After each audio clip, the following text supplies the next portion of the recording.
Okay, you want to start, you can go ahead, and then Ray, when Nikki comes in, she'll. Sounds good. Okay, I'd like to call to order a meeting of the Community Facilities District Committee for the Altadena Library District. We'd like to start with our land acknowledgement. The Altadena Library District acknowledges its presence on the traditional, ancestral, and unceded land of the Gabrielino Tonga people. Altadena is located on the stone homelands of the Hahamonga tribal band. The traditional territory of the Gabrielino Tonga is referred to as Tobangar, which includes the areas currently known as Los Angeles County, Riverside County, West San Bernardino County, parts of Orange County, as well as the 4 southern Channel Islands. Entities such as the U.S. government and non-native settlers have subjected the Gabrielino Tonga peoples to historic and continuing injustices, including genocide, forced displacement, and cultural and linguistic erasure. Altadena Library commits to learning, educating, and informing its staff and residents of present-day Altadena about the rich histories, vibrant communities, and culture of Gabrielino Tonga people, present and past, through our collection, development, resources, and program offerings. So we'd like to have a roll call. Trustee Ruffin? Here. Me, Trustee Lin, here. And do we have any reordering of agenda items? 1 for 1, okay. No. We'd like to adopt the agenda. We might need to call for a vote, right? For that. Do I have vote to adopt the agenda? Noted. Motion. Motion, okay, I will cancel second, yeah, I guess. Okay. That's how it works. We'll need These, 2 people, yeah, two yeah. member- Any public comments of non-agenda items? I have not received any public comment. Nope. Alrighty, and then so do we have anything, let's see, consent calendar, let's approve the minutes. So Although was Ray not wasn't there. here, Yeah. we still need to approve them, so you can vote to. Okay. approve them, because the members have changed. Okay, I can't So- vote to approve. yes, Okay. okay, I guess we'll call a vote to approve the minutes. Aye. Aye. Okay, and yeah, that's it, right? So we'd like to start off with this item, which is so is Michael going to present or? I'll kick us off. Okay, Okay. So good afternoon. Thank you so much for coming in on a Friday afternoon to talk about our bond proceeds. So a little bit of history, especially because Ray, you're new to the committee. The funding vehicle that we established to be able to sell the bonds and raise enough revenue to be able to do the building projects was the formation of a community facilities district. The reason we chose that, so the board oversees the community facilities district as an entity of the board. So we established a separate standing committee with the primary purpose of overseeing how the bond proceeds are spent largely. So initially when and I interrupted my own self. The reason we chose a CFD as instead of just a, general obligation bond or other things that you might see as a ballot measure, were that we had a parcel tax that's sunsetting this year. So we knew if we passed a ballot measure in 2020, we would have to again go out to the voters in 2024. And by forming a CFD, we were able to include both the need for capital and this bond sale, as well as it taking the place of the parcel tax when it's sunsetted 4 years later. So that's why we have the CFD committee. The board formed the standing committee right after passing the ballot measure. Initially, the committee met a lot because they oversaw the process of hiring the bond issuance team, of which we have several of them on the call today. That included our municipal advisor, which is Urban Futures, which is Michael Bush, as well as our bond and disclosure counsel, Mernal Shah, who's with BBK, our CFD administration firm, which is NBS, Sarah Mares is with us. and what was the fourth? Oh, our bond underwriter, that was Michael Kavanaugh with, oh my gosh, I'm forgetting which firm. But Hilltop, anyway, what was that? Hilltop Securities. Well, Hilltop Securities, thank you. So the CFD committee oversaw the hiring of all of those consultants. We sold the bonds in February of 2022. At that time, we were informed that typically they'd like to see you spend the bond money within 3 years. Well, from those of you that have sat on the board longer, as well as, you know, catching you up on things, we've had significant delays in getting the projects completed. We do have Bob Lucas, which is set to reopen in August. So we spent some of the money, not very much of it, because that's such a smaller project. So in the course of investing the bond proceeds, initially we had them invested in a way that they would draw down in a timely way so that we could spend them as we needed them to become liquid. They hit a point where the drawdown schedule had sort of ended and we weren't really keeping a close eye on the fact that they were sitting there not making much interest. So we spoke to Urban Futures about that about a year ago, I believe. Is Christy in here too? Yeah. So we brought that to Doug Anderson with Urban Futures at the time, and he made a recommendation that we reinvest them, which was good because we were still in that 3-year time frame where you're allowed to earn interest in a sort of unlimited capacity. Well, February 2022 or 2025, we hit that 3-year mark. So we've been in conversation with this bond issuance team again about the best way to proceed moving forward. So Urban Futures, who's been really great to work with, Michael Bush, Doug Anderson, lovely gentleman who's now retired, good for him. So we're now working with Michael Bush, who has worked closely with Doug, with Urban Futures, have had several conversations about what we're legally allowed to do in terms of continuing to earn interest, because as we all know, the main library project isn't set to begin till later this year or early next year. So again, these bond proceeds are gonna sit for at least another year or 2 years, you know, as we spend them down on the construction project. So that's just kind of like the backstory to what got us here. So for here, and Christy, like I said, Christy and I, as well as Sarah Mayers, have had multiple conversations, as well as Mernal, to keep us in line with what we're legally able to do in terms of the bond proceeds.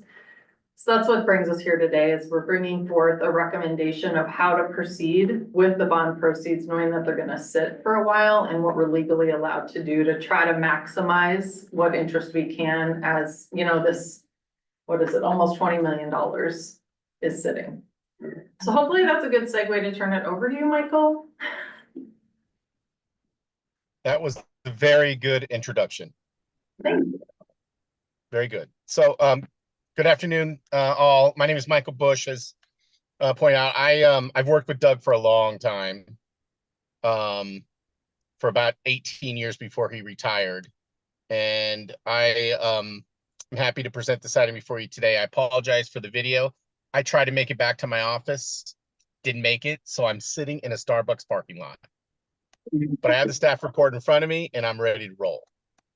So as pointed out, we looked at several options that were allowable under your legal documents that Mernal's firm put together. And we, as your financial advisor, also have the ability to recommend investment options for bond proceeds. And we are not able to buy the securities that you need, which is why Chris Winters is on the call with us. Chris has worked with our firm for dozens of years now, and he will speak specifically to that issue. But in essence, we looked through the bond documents and we looked at several of the options that the district has, including investment agreements, repurchase agreements, managed portfolios, laddered portfolios, state and local government series, slugs, as they're referred to, and money market funds. I think what you've been invested in up to this point has been money market funds, which is pretty common, gives full flexibility to draw down.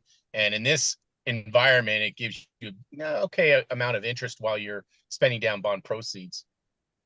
We did look more specifically at slugs for this discussion today. And while they are usually a popular alternative, they're usually limited in terms of how they're used. I've only worked with clients that acquire slugs when they're purchasing them for a short-term period, like an escrow period, but never for an investment portfolio. I think that's partially because of two conditions. One, the slugs window isn't always open, so they're not always available. And I think there are some treasury restrictions that may provide some limitations on the tenure for which you can hold them and how and why you acquire them. We did, however, focus on a few of the investment vehicles that we believe will meet the objective as pointed out in the opening remarks, specifically the drawdown timeline. There's going to be a little bit of a lapse, we think, between now and when you start to draw down more aggressively. So we wanted to look at investments that would provide you both safety and liquidity and yield, pretty much in that order. So investment agreements are a popular option that provide full liquidity at par, and you can draw down whenever. So they have full flexibility. So you can have a drawdown schedule that is an estimate, but still draw down slightly different than that. And investment agreements will allow for that. We also look at repurchase agreements. They're very similar, and they're typically secured by treasuries and agency securities, but generally slightly lower yields. I think in this environment, the arbitrage yield may be of a concern to this group. It really depends on I think your philosophy, how to deal with the yields of a certain type of investment vehicles you've had. For example, if you exceed the arbitrage yield at the end of your 5-year period of review, you may have a balance due. You simply write a check to the IRS. There's no penalty other than you have to pay them the difference between what you could collect and your arbitrage actual collection.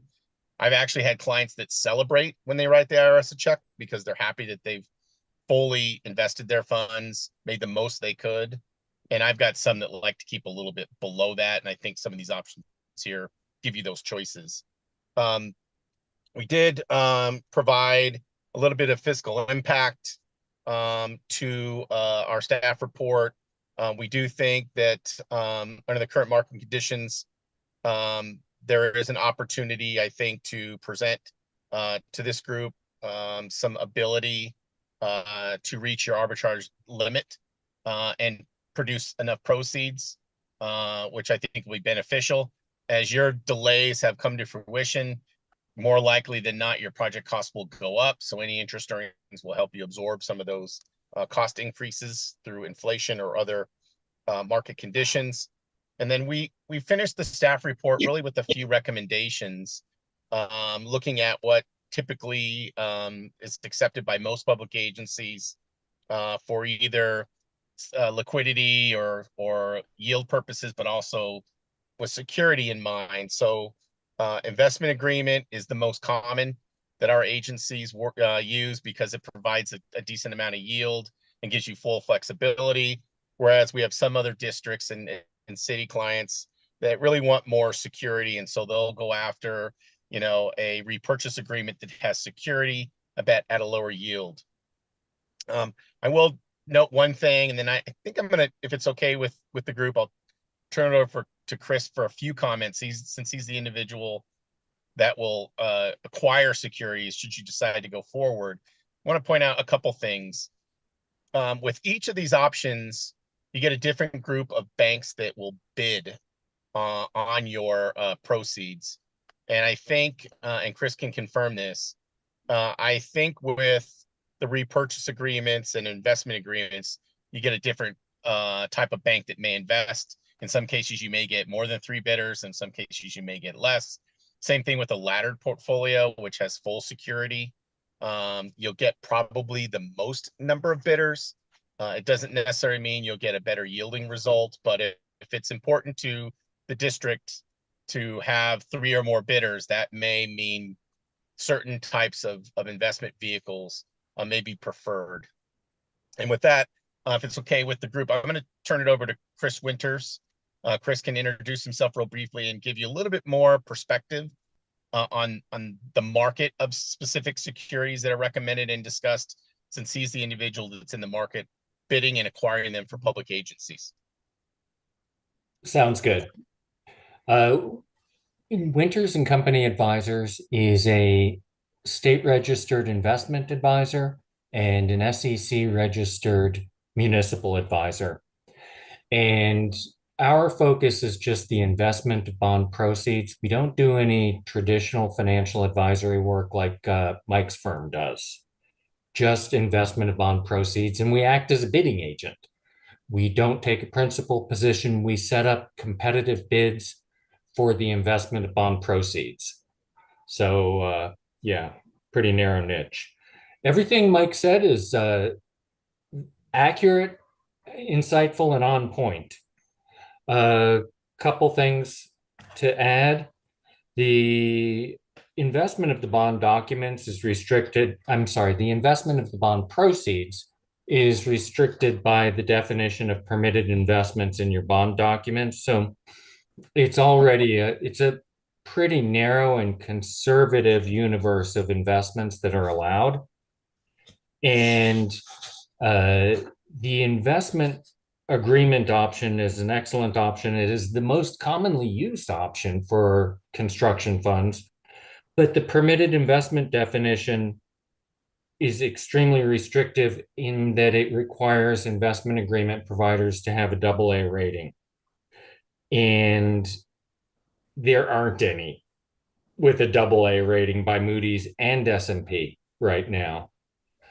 So the next best option, I think, is what Mike touched on also, which is a repurchase agreement. And that provides the same flexibility of draws. That is, you can take money out at any time without any cost or penalty when needed for project related purposes. So you shift all the market risk to the provider of the repurchase agreement, and you also get a fixed yield. So you eliminate the risk that, in a year, interest rates on money market funds are back to 0 or 1% or some really painfully low number. So by getting a repurchase agreement, you would lock in a fixed yield for the term of the repurchase agreement and be able to take money out whenever it's needed for program related purposes. There are fewer bidders for repurchase agreements. We hopefully would get 2 bids. It's just a very thin market right now. Yield wise, I think we're still going to get above the arbitrage yield. Not by a ton, but I think we're still going to be above 3%.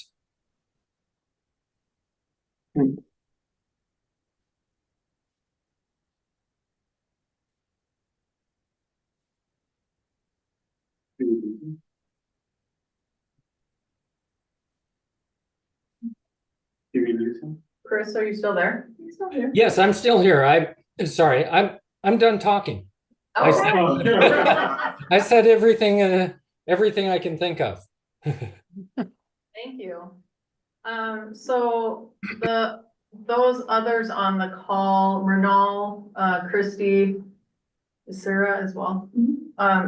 Do you guys have anything to add to what's been presented? No, I think this is pretty thoroughly covered from my perspective. And you don't see any potential issues, Renal? That's our attorney.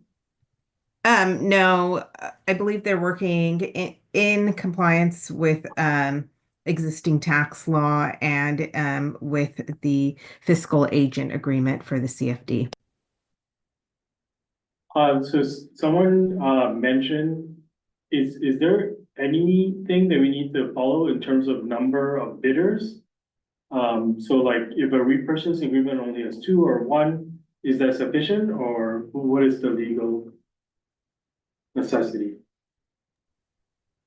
So there's no requirement that you have a minimum number of bidders when investing. So it really, as far as the statutory law is concerned. It's really what your district's policy is.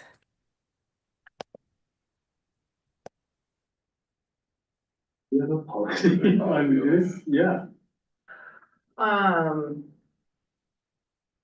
And I should mention most public agencies don't have a policy. Yeah, yeah, not that I'm because this is aware of. not, like, Sorry. not a contract thing that we have, right? All This you is done very before niche. should probably have a Yeah. policy for it. Yeah, okay. No, my understanding, and correct me if I'm wrong, anyone on the call that knows a lot more about finance than I do. We just have all of the proceeds in the trust bank, and when we make a decision, we have to just inform them to reinvest based on the instruction that we provide. Mhm. From what I That's- understand. That's correct. There's authorization for the district to make that determination and provide instructions. So the plan will be to work in concert with Michael and Chris to figure out the best strategy, and then we'll let US Bank know where all the bond proceeds sit and continue to monitor them. We have a professional services agreement in place with Urban Futures from when we hired them as a municipal advisor. So we're gonna be adding an addendum to have them continue to monitor the proceeds and give us advice and counsel moving forward. That's the plan. Is there anybody else? Online? We have Sarah Mears from NBS as well as Christy Even. Christy or Sarah, do you have anything to add? The only thing I was going to add is that we will just continue to monitor the earnings so that we're not spending, when you get to that point in the project, we're not spending anything that might be over the restricted yield, because as you know, both Michael and Chris mentioned, you want to earn as much as possible. So if you earn more, it's not a big deal to send it back.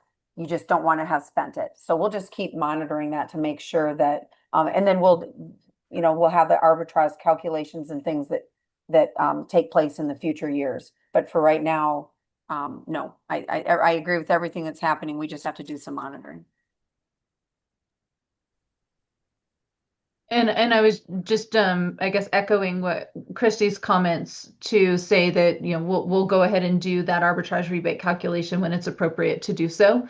And as long as things are being monitored, we should be fine there. And if there's a rebate, then we'll just make sure it's not something that is spent prior to needing to rebate.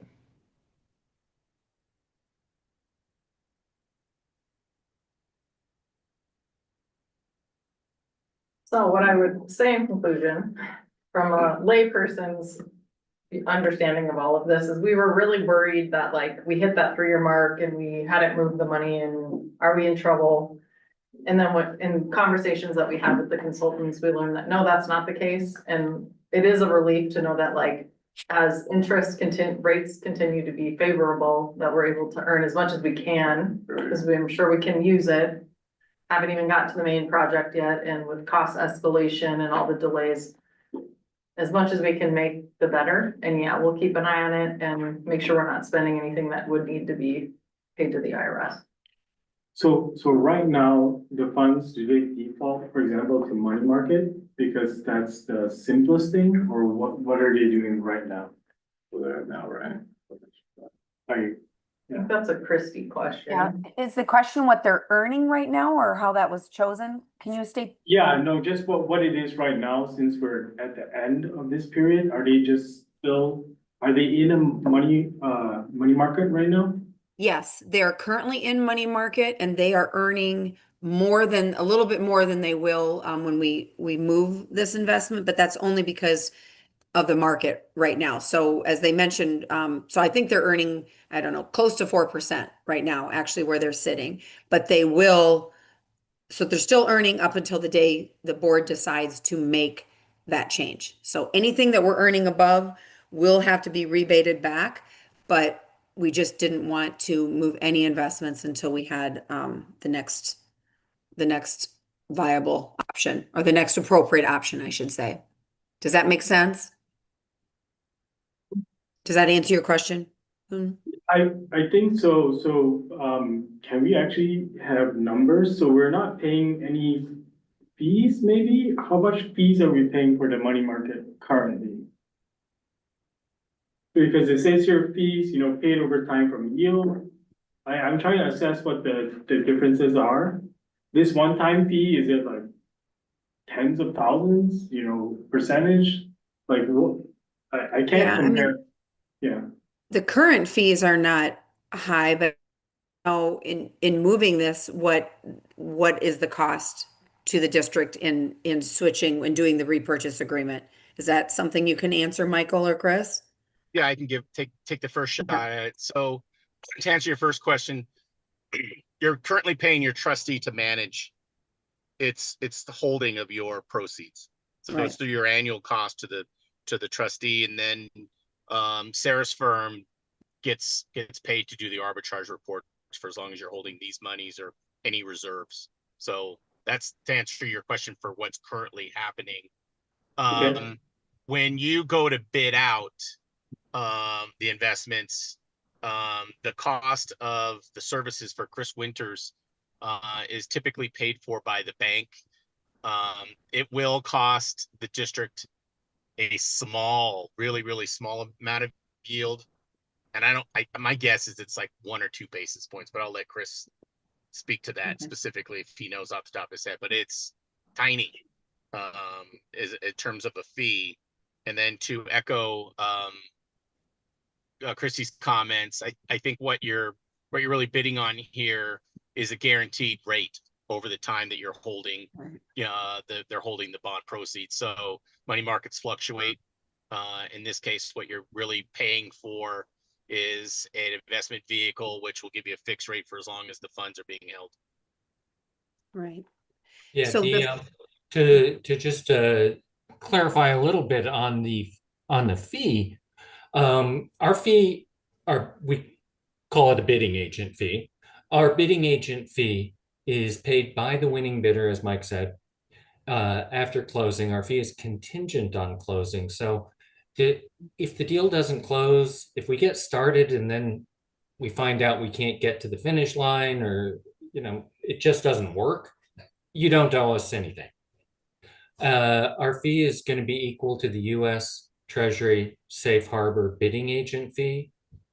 So my intention is that our fee is paid by the Treasury, basically.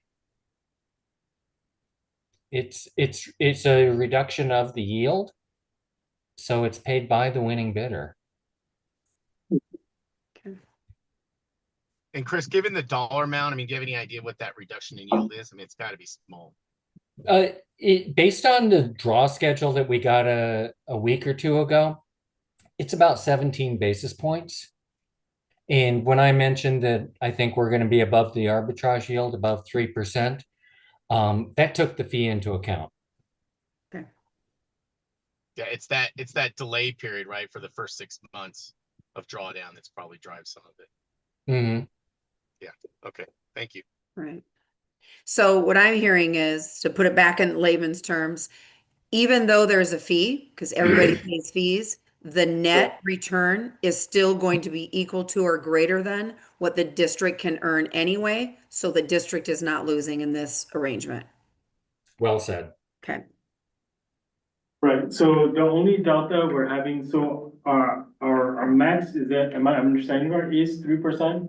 Is that what you guys are saying? It's closer to like 2.76, 2.79, somewhere in that range is what the sorry. district can earn and keep. Yeah, so, and again, so what happens to all this other extra money? It's held, and at the end, after the calculation is performed, it will be sent to the IRS. Okay, so it's just given to the IRS. So the more efficient we are, we just pay someone else. Right. Okay, can you tell me, possible principal loss? Remote, yes, possible, remote. As far as I've ever heard, money market funds are typically, not possible. Can you explain to me how remote is remote? And is this something that we need to be, concerned about for the first two vehicles? Remote is really remote. I don't think I've ever seen anybody lose money with a repurchase agreement. Okay. We'll have a single A-rated counterparty. So that's your first line of credit, is the counterparty itself. And then should something bad happen to the counterparty, then you have access to collateral. The key for the repurchase agreement is that the counterparty posts collateral held by an independent third-party custodian, and the collateral is treasuries and agencies. It's U.S. government agencies, mark to market on a daily basis. And should the counterparty default, the collateral custodian has instructions to liquidate the collateral and deliver the money to you. Yeah, so it's You really. kind of got two ways to get paid back.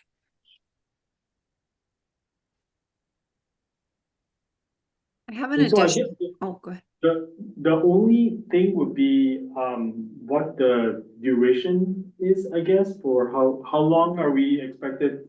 Well, you guys mentioned you guys had a notional rate, so is it like 2 years, 3 years? Because all we're trading is the, stability versus the duration, right? So what are we targeting in terms of a duration, like a 4-year period? No, more like a 2-year period. Yeah. The schedule that I have now, and that may change, looks like it goes out to May 1 of 2027. So really just about 2 years for this. The question I have for you, Chris, is if the committee here makes the recommendation that this go to budget or go to the board, and that meeting doesn't occur for a few weeks yet, going into June, does that time frame affect anything we're doing? Or, I mean, could things change enough? I mean, I know they could, but what does that delay do to what we're doing? If we're not, what is the start period, I guess, from start to finish to get this done? And does us not making that decision and giving you orders tomorrow change anything that we're talking about? Yeah, a lot could happen in 3 weeks. Okay. You know, in market yields have been kind of steady. Mhm. So, you know, who knows? Yields could be a lot higher or a lot lower in 3 weeks, Mhm. but if they're about the same as they are right now, then the rate estimate I gave you is going to be about the same. It's not Okay. going to change anything from that standpoint. Got it.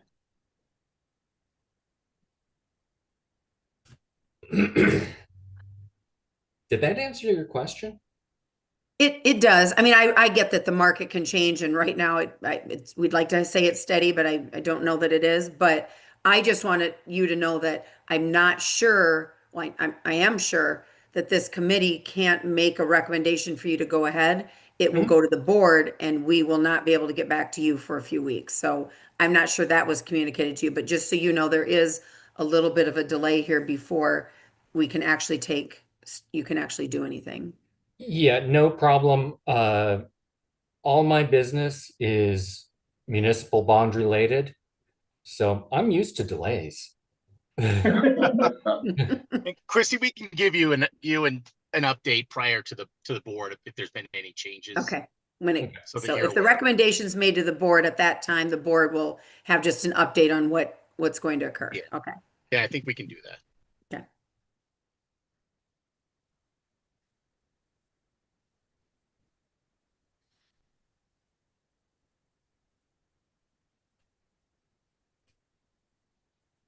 What are your thoughts? Now the recommendation makes sense. It's really, repurchase agreement really is a viable option. Yeah, I mean, it seems like, rates have been relatively stable, I think, Right. recently. But within this, if it's only a 2-year period, it seems low risk, but since we don't need to optimize anyway, Right. the delta between the 3% and 4%, if all we're doing is paying out the fees for the guarantee, that we stay above the arbitrage rate, we should do it, right? Yeah. But I can't tell if there's, you know, the first one, the second one, I feel like we should do the one with less work. I don't know. Yeah, I was Yeah. actually looking at that, 'cause that's more on the bottom here. Yeah. It's like, it seems like it's really the same amount of work for the two options that are viable. Yeah. The one option is viable, so I don't think it makes a difference. yeah, and then per you guys' recommendation, the IAA is better than the, what was that one? Repurchase agreement. Is I, it? I think the recommendation would be the repurchase agreement, Oh, sorry. given the restrictions in your bond documents. Well, something that you said about the investment agreement, it takes what, the triple double A Yeah, from both Yeah. rating agencies, and one doesn't exist. doesn't exist, so we only have really the repurchase agreement as the viable option on the recommendation. Correct. Wait, That's so my understanding. Sorry, I missed that. Can you say that again? Because the recommendation here says one thing and I think you guys are saying another. Yeah. Well, it lists two options, but the investment agreement, there's a component that requires a double A credit to Right, be involved, which doesn't exist right now, so you really only have the repurchase agreement as the option that you could execute on today.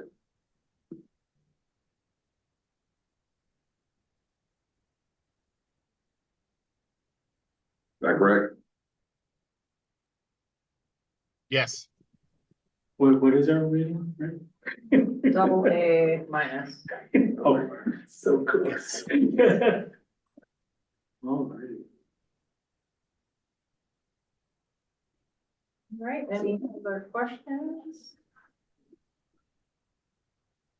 So I know it's a little confusing, but being that this committee is advisory, for staff is recommending that the committee vote Recommend. to recommend Yeah. this as the strategy to the board at their meeting in June.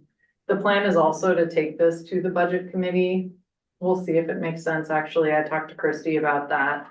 But it could funnel through the budget committee as well, because we'll meet with them ahead of the next board meeting as well. No.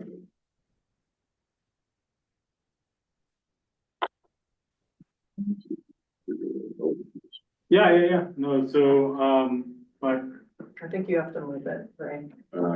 So that we proceed with the repurchase agreement. so I think, well, So your before, Motion is To make a recommendation. to present this to the full Committee. board. Yeah. In June to vote on the repurchase agreement.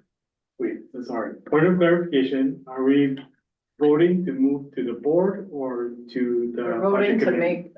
make the recommendation to the full board to, Review the recommended. Right. But to budget committee first or to the full board? That's my question. I would say to the full board. Okay, so there's, okay, Yeah, if anything, it would get vetted through the budget committee and they'd also make the same recommendation, yeah. which you're also on, by the way. I know, that's why I'm like, we're part of the brain, yeah. So All right. motion to recommend that we present this recommendation to the board in the June meeting. I Second, say, yes, I second, and roll call vote, yeah, Yeah. roll call vote, aye, and I think that's it. carries. Yeah. Excellent, okay. Back to you, Lou. Okay, and let's see, that was the only item, correct? And that's the only item. Only Announcements and planning, any future proposed agenda items? Typically, we do present, the bond proceeds, how they're doing, all of that, some financial reports. We do present that to the board every month as well, which is why we haven't had separate CFD committee meetings. One thing, so if there are any items that you can think of, you can just like notify Kevin and and we'll explore that. We did, the next item on here is governance. In the past, it's eluded me because this committee hasn't met in almost a year. Shall we excuse her? Oh, yeah, we could probably, yeah. Yeah, so, for our guests joining online, thank you. We're gonna move into, just regular CFD business, so you can, Enjoy you're welcome your to hang Friday. out, but Thank you. don't have Thank to. you. Thank Thanks, you. everyone. Bye. Bye. Happy Friday. Yes, happy Friday. So I skipped over. Is there any future items you're thinking we need to bring? We'll keep an eye out. Because I think it's, yeah. So we don't have any future items and then you're now skipping to governance. Yeah, so when we established this committee, it also was a 5-member committee. So community members could serve on it, and we had 3 citizen at-large members with the 2 trustees. After we got the bonds sold, it didn't feel like we needed as many. Right. So we had 1 community member, which was actually someone that the town council appointed to serve on the CFD committee. I totally forgot about that. And I saw Doug Cauliflower yesterday, who asked me about the committee coincidentally. And I told him, oh my gosh, we're meeting tomorrow. I forgot to include you. He's no longer on town council anyway. Yeah, So, he was here, but that was kind of hilarious. oh, did he come for the meeting? No, he didn't come for the meeting, but he was physically here. Oh, Yeah, I was talking to him. I meant to reach out to him too. Yeah. It's been absolutely crazy. Yeah, he was, But, so I thought we should have a conversation about what we think we should do in terms of membership moving forward.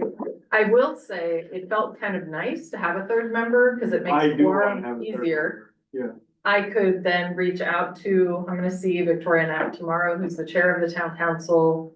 Well, can you explain to me, because I wasn't there for that specific decision, does it have to be appointed by the town council? So this is again, right, with the outreach of folks that we've had in the past meetings, should we be filling it from one of the members that we have, in the board? Sorry, the board applications, yeah. Or do we want I to? mean, I think we retain, or have should to we do a two? call out for people to apply to serve on the CFD committee, Mhm. as a separate And that- process. Did that happen, because I haven't been around since that's happened? Do we have a template rubric to follow that's pretty straightforward? I'm trying to think. When we first set up the committee, that would have been early 2021, so we could look at what we did back then. Because I don't remember how we went about selecting community members. Yeah, if we can check that, I would say maybe that's our, I don't know, I feel like. Do we need to decide this now? Well, I think it's Yeah. it's something we should talk about, like, Yes. what makes sense. And I think with I see both sides in that it's one way we stay connected to town council. Mhm. And they have representation on the committee that kind of is the person that's knowledgeable about what's happening related to the building projects or bond proceeds. But again, Yeah, I do go to present to them every other month. yeah, I think they're kind of read in. I don't know, I could see it going either way. I do think that at this point, at this stage, CFD is pretty dry. Yes, In terms of, it's just kind of numbers. And this is like a weird situation too, where the numbers kind of don't matter. Because we don't get it. well, then a Anyway, person could almost yeah. argue, because we don't have the meetings that often. Right. And I don't know how often we will meet, if it's worth recruiting another person. Yes, yeah, I can almost see it. But I do like having the 3rd person, don't get me Yes. wrong, it makes quorum easier for these in-person meetings. I do foresee the committee, I know we had to like create a schedule, so there is a scheduled meeting in July. It might not be any. Well, what I would like to see happen, but it's like this weird timeline. And this year, it's really gonna be important, so I think we're gonna have to move it forward. And I'm still getting more information from the county about setting the tax rate this year. And the committee will also probably weigh in on whether we're fully assessing or not. I'm still working with the county assessor's office. We're gonna be meeting with auditor controller next week as well, on if we can identify properties that have 0 square footage or not. I've gotten a little bit of mixed information, and they're still looking into it, I think. So You I mean can for see built-up this, I square can see this committee, so from what I understand, and I think this is accurate, Christy and I met with the assessor's office yesterday. they're not removing the square footage from the record of the property. And that's because as people go to rebuild, they're gonna wanna see what the number was and compare that and update it depending on what the plan looks like. But from what I understand from our meeting yesterday, they may be able to sort based on the tax bill and those properties that say 0 for structure value. In terms of like, So the tax bill will say the that. tax bill will say, this is how much it is for assessed land value, this is how much for structure, and structure will say 0. So we're still talking to them about that, so I do think there's gonna need to be a decision made ahead of setting the tax rate in July, how we're gonna assess and what the rate's gonna be. And I think that definitely falls in the purview of this committee. So I like that idea though, it says 0 on the tax bill, then we can assess, it's just. We'll have to decide if we're gonna assess the properties that have 0 square footage. That's also gonna be a conversation with Renal about what the rate and method of apportionment is and if we're allowed to do that or not anyway. So it's broader, and this is like, I'm spending all my time basically figuring all of this out.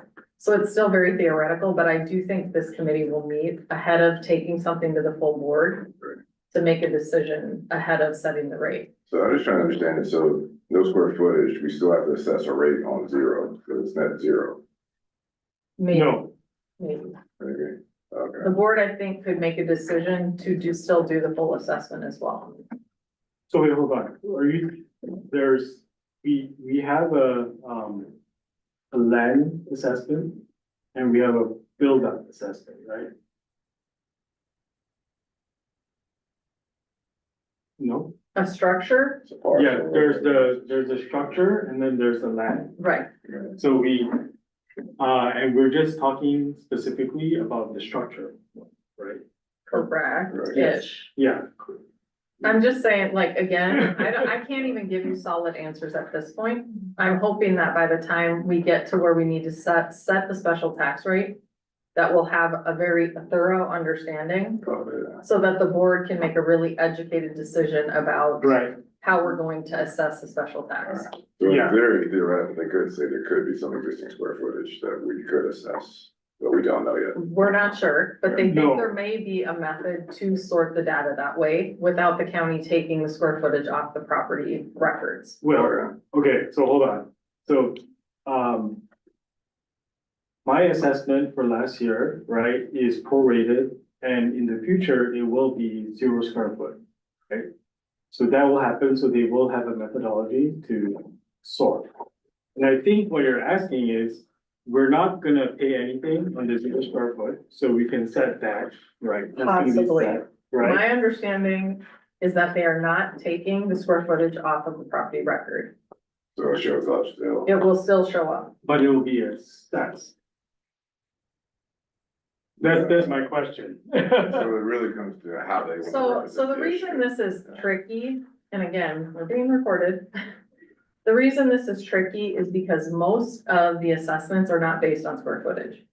So it's typically based on assessed value or other things like that. No, So but it's- legally per our, what we collect is based on a hard number, right?